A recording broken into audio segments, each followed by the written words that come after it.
Chris Pierce.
And an old friend of mine, we got together haven't seen each other over 20 years. We did some shows in Colorado and New York City.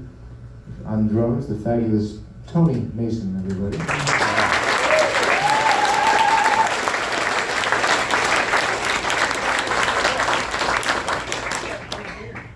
Another newish member of this Our House ensemble, and we've been on different stages together at times, but never got to do this, which is hang out. You also learn what everybody likes to eat when you're on the road, and other habits. Some you like, some you're a little confused by. But this guy, wonderful musician, songwriter in his own right.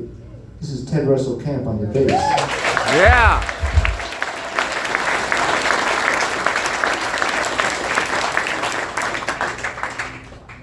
If you're gonna do Crosby, Stills, Nash and Young music, aside from, there's a lot of things you have to have. You have to have all this guitar playing and so on, but you have to have singers, not just who can sing the notes, but singers who express themselves and have their own vibe. We're not trying to copy them. We're trying to feel what they felt about this music. And I'd heard about this young man from a mutual friend of ours, because he had opened a tour for Neil Young, and I was very impressed that Neil Young would have anyone open for him. Well, he did, and he had a reason for it, because this guy is unbelievable. What a talent. This is Chris Pierce.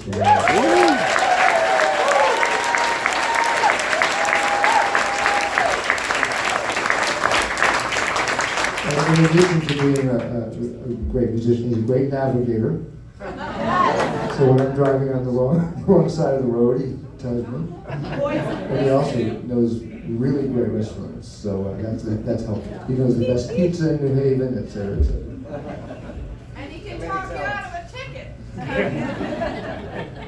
And my buddy who helped put this together with me, we've aside from playing together for over 40 years, the only reason that I know some of these guys and got involved and met David is because 40 years ago or so, this guy was supposed to play a gig with me at the bitter end in New York City. It was a pretty big show, and he said, "I've got some good news and some bad news." I said, "Well, tell me the bad news first." He said, "The bad news, I can't play a gig with you." It was 2 weeks before the gig. I was just getting ready to get mad at him. I said, "Well, what's the good news?" He said, "Well, the good news, I just got asked to go tour with David Crosby and Graham Nash." What could I say? So this is the great Jeffrey Pevar, my buddy.